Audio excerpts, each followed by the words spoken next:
Alright, if the Apple Watch is the hottest news, trust me, there's a reason why. As yes, it looks like we're finally getting some big changes with the Apple Watch this year, but it seems some rumored features actually won't make it.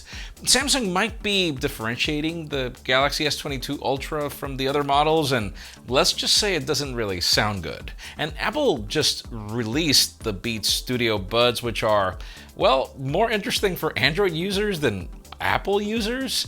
I'm Jaime Rivera, and who would have thought that Apple would ever admit that Android users deserve some extra love?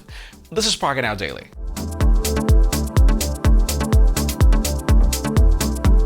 Of course, the official news today begin with deals which you are free to skip in the time codes below. Let's start particularly with Amazon and Apple, which don't seem to stop, and we're not complaining. Starting with the brand new M1 iMac, which is $50 off if you go for the base model in either silver or blue. The rest of the color variants are still $12.99. If you're looking for a laptop, the M1 MacBook Pro that I'm using is $150 off, leaving the base model for $14.49, and then the higher tier is also getting pretty much the same discount. The latest iPad Air is still $89 off, leaving that 256 gigs of storage variant for $660, and then the regular iPad is also getting a $30 discount, leaving that at $299. Now moving on from Apple, Amazon is selling a bundle of 2 new Echoes for $120, but you have to be a Prime member and use the code in the screen for checkout. You can also get 2 Echo Dots for $45 by using the code on the screen again, but you have to be again a Prime member. Now finally, if you want to save both time and money, we have a special promotion on NordPass Premium, where you can get a 70% discount for one of the best password managers in the market. We have more deals on other Amazon Echo speakers, Google Nest speakers, Razer and Logitech peripherals, and more in the description. Now let's keep talking official news, but moving on to Apple and Beats. Over the past months, there's been a ton of teasers and leaks, and then there was LeBron showing off a pair of unreleased buds, and who can argue with LeBron? Well, the company just made them official, but let's just say that they're not what you think. These are the new Beats Studio Buds, and think of them as a pair of neutered AirPods, pretty much. And listen, we call them AirPods because they're made by Apple, and neutered because they have zero Apple DNA. There is no H1 chip, no W1 chip, which means no proximity, no auto switching between your Apple devices. Now, the reason why they're special is because they're a pair of earbuds made by Apple that offer active noise cancellation, transparency modes, one-touch pairing, and all that for $150. Right, this sort of makes even the first pair of AirPods look bad, but again, just a bit.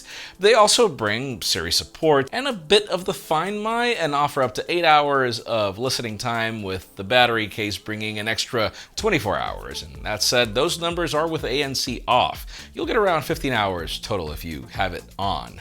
Now, even more interesting, if you stick to Apple Music, you will get spatial audio and Dolby Atmos, so that's also great. Now, the reason why these seem like sort of AirPods for Android is because, well, they charge through USB-C. You can control ANC and transparency on the Beats Android app, and you can set your own digital assistant if you're using an Android phone. So yeah, Apple just made a cheaper pair of AirPods Pro that actually work well with Android for less money. That is kind of weird, but also kind of an indication that Apple has realized that their music strategy can't be a walled garden.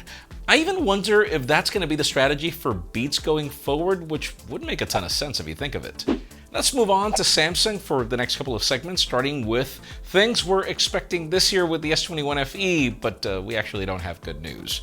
Before today, there were a ton of leaks and reports claiming that we should expect this new S21 FE in August, but you might have to wait a little longer. That's the bad news. According to a tipster called Chun, the Galaxy S21 FE has been suspended for at least a month due to the global chip shortage, so we shouldn't expect it to be released before September. Now, he claims that if the situation gets worse, the device might end up being canceled completely.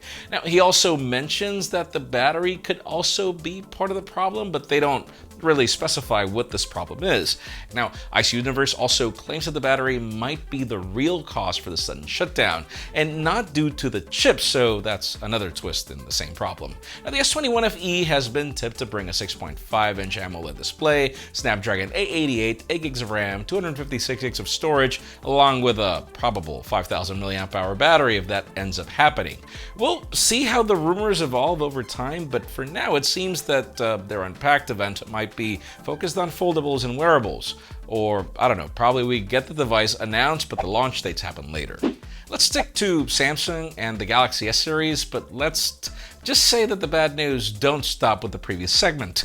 It seems that the Galaxy S22 rumors continue, and they're not necessarily good. So far, we've heard that there are 3 variants, with the Ultra getting all the major camera improvements, but now it seems that that's not the only thing it's getting. A new report from Sam Mobile cites tipster Tron, who claims that Samsung is considering having the S22 Ultra be the only model with premium materials like a glass back. The base and the Plus models will have an improved reinforced polycarbonate.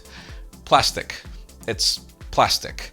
Now, Tron does specify that Samsung is simply considering this, and it's not really set in stone, though it doesn't stop there. Another report suggests that the Ultra would also be the only device with an LTPO panel and retain the 6.8-inch diagonal display, with the other models being slightly smaller and not with the same technology. Now, the question is if this polycarbonate would help drive the price down, as I'm one of the people that actually doesn't mind the switch if the price is right. I'd even say that Glastic is more durable, but you tell me how much you'd be willing to pay for that. We'll have a poll in the community tab and let us know in the comments. What would you think about a Galaxy S22 flagship with a polycarbonate back, or should I say 2? And finally, for the hottest news today, let's talk about Cupertino and the Apple Watch, because it seems some of the changes might be good enough to warrant the title of this being hot. As we get close to September, we've heard a few rumors on the Apple Watch Series 7, but we now get a report from Bloomberg with a ton of details, and I'm actually going to trust them. According to Mark Gurman, Apple plans to refresh the Apple Watch this year by adding a faster processor, improved wireless connectivity, and an updated screen. Where things start getting cool is that apparently we can expect ultra-wideband functionality, which will allow for the Find My features that you get with AirTags, along with being better for devices like digital car keys or house keys or whatever. Now, as for the design, sadly it won't become round, but when it comes to the display, Cupertino has been testing thinner display borders as well as a new lamination technique that gets the display closer to the front cover. Interesting, though, is the fact that it might make the watch a bit thicker, but Gurman claims that it's not really noticeable. Not everything is fun and games, though. Previous reports mentioned that we should be getting new biometric sensors like body temperature sensors, blood sugar sensors, but apparently neither of those would be ready this year. Now, on a previous report, Mark Gurman also claimed that Cupertino is working on a rugged sports variant, but even that will have to wait until 2022 at the earliest. As a response, an interesting twist is that it seems that the Apple Watch SE will get a visual refresh to be more like a companion to the Series 7 with less features. So yeah, ultra-wideband features, a display with new technology, smaller bezels, and a faster processor. The question is, would that make you want to upgrade or even buy one? Because in my case, I'm not sure if you've noticed, but I've been back to using my Garmin, and it's because the fitness features and the insights provided by this company are far superior. So I doubt that I would want to switch back to the Apple Watch, even with the features that we got on the new Watch OS that was just announced. But that's just me. Leave us a comment down below. We'd love to know your opinion. Friends, again, if you want to get the news earlier, follow us on Pocketnow.com and subscribe to our channel for more videos like this one. You can also follow us on social medias. Our extended coverage happens on Instagram. And follow me on my personal handles to see me be shocked at certain moves from Cupertino. Please give this video a thumbs up if you like what you saw. I'm Jaime Rivera. Thanks so much for watching. We'll see you tomorrow.